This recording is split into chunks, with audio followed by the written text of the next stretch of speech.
Joining me now, Niall Stanage. He's a White House columnist for The Hill. Hi, Niall. So China is demanding the release of this Huawei executive who was taken into custody in Canada to be extradited to the U.S. How is all of this likely to complicate those trade negotiations with China? It's another tremor in what is already quite a shaky situation, Tanya. The report mentioned that there was some kind of sign of a truce in the trade war with China, given the meeting at the G20 between the leaders of China and President Trump of the United States. But that seems much less certain now. Of course, Mr. Trump himself tweeted calling himself a tariff man earlier in this week, which caused a slide in the markets. Now we have this additional shot being fired. And so it's a real problem for those who were hoping that tensions would be easing. They seem to be growing more intense in actual fact. Indeed. And the president has been praising President Xi since their meeting and vowing to make good on their truce. So why do investors appear less confident? One of the reasons is volatility, and another is uncertainty. The markets traditionally react very badly to uncertainty. As we all know, this president is particularly unpredictable. I mean, we just mentioned the ceasefire and then the readiness to use tariffs coming right on the heels of each other. So when you have a president who is perceived himself to be volatile, and then you have an additional complicating factor in the shape of the arrest and possible extradition of the Huawei executive, I think that spooks the markets, quite frankly. And Niall, speaking of another complicating factor in another issue, meanwhile, a bipartisan group of lawmakers are introducing a measure saying the Saudi crown prince was complicit in the killing of journalist Jamal Khashoggi. How does this complicate the response to the killing by the Trump administration? What it shows, I think, is a growing chasm between the Trump administration and Republican senators on this issue. Of course, President Trump himself has tried to minimize the effects and the consequences of the Khashoggi killing, and frankly tried to minimize the role played by Mohammed bin Salman, MBS, as he's called, the Saudi crown prince. That comes in the face of differing or contrasting assessments from U.S. intelligence agencies.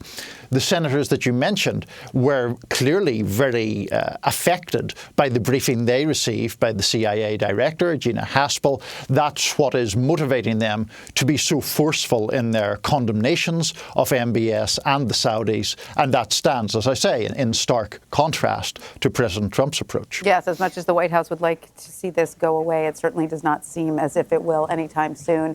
And Niall, right. The Washington Post reported Wednesday a Saudi-funded lobbyist paid for 500 rooms at the Trump Hotel in late 2016. What kinds of concerns does this raise about the president's business interests as he formulates U.S. foreign policy?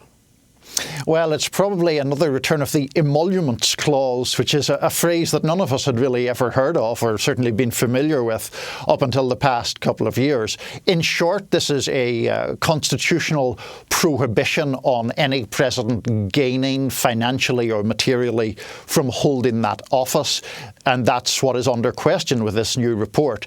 The suggestion or the allegation is that these hotel bookings are a way of currying favour with President Trump. Now, the lobbyists who organised it deny that was the motivation, but this is subject of a legal case. Attorney Generals in Maryland and the District of Columbia subpoenaing records from the Trump International Hotel here in Washington to try to see if there is a case to be made that these are, in effect, attempts to sweeten President Trump for material interests that he might affect. And do we know if this information about those 500 hotel rooms that were purchased by the Saudis came out of those subpoenas? It's not entirely clear from the Washington Post report. Certainly there are other records that are being subpoenaed, but I believe that the overall fact that lobbyists booked these rooms, that was known before, and that is one of the things on which these legal cases are predicated, I believe. All right, and Niall, lastly, we are expecting Special Counsel Robert Mueller's team to file memos on why exactly they are accusing Paul Manafort of lying, and also on Michael Cohen's sentencing. So is the White House concerned? Should the White House be concerned about what might be revealed in those? Yes, I think it should be, and I think it is concerned. President Trump himself has reacted with particular fury to developments regarding Michael Cohen. Mr. Cohen was, of course, his personal attorney for approximately a decade. And so the president seems particularly sensitive to any information that might emerge as Mr. Cohen cooperates with Robert Mueller. The Paul Manafort case, briefly, Tanya, is slightly different. I mean, Manafort is accused by Mueller of lying. We don't really know exactly what those lies pertain to. Maybe related to a business contact of Mr. Manafort's in Ukraine, who's not directly connected to the suggestions of Russian meddling. But certainly both of those men being in the spotlight is not good news for Mr. Trump, nor is the imminent arrival of new legal filings in their cases. And Niall, speaking of Mueller's team, they have recommended no prison time for Michael Flynn, who is cooperating with the special counsel. The president has remained pretty quiet about Flynn, while at the same time being pretty vocal on Manafort and Cohen's agreements. Has there been any indication as to why he's keeping mum about Flynn? There hasn't been public indication. There had been some talk months ago in conservative circles about Michael Flynn taking back his guilty plea about lying to FBI agents. That now seems to be a theory that has been entirely deflated by these new developments. Michael Flynn clearly sat for 19 interviews with Robert Mueller's team. That's a lot. It seems unlikely they would have met 19 times to talk about the weather. So given that, I think this is another source of concern for the White House, but one that they are responding to with reticence rather than with rage.